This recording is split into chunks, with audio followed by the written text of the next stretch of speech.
Պարոն Կարապետյան, օրերս եվրոպական լիդերները Հայաստանում էին եւ հողի վրա 3 պատերազմ բերած Նիկոլ Փաշինյանը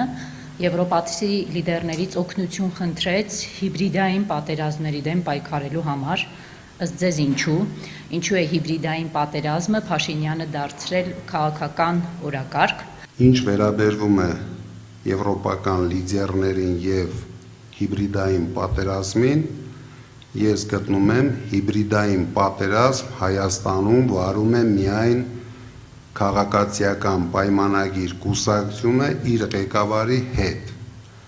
որովհետև ես չեմ տեսնում, որ ինչ որ ոչ հյուսիսից, ոչ հարավից այսօր լուրջ ազդեցություն ունեն քաղաքական անցուդարձի վրա։ Իսկ իրենք, դուք տեսնում եք, ամեն օր մեզ հետ վարում են հիբրիդային պատերազմ։ Բաժանորդագրվեք Արմաթ մեդիայի ալիքներին սոցցանցերում, հետևեք մեզ նաև Armat Media AM կայքում։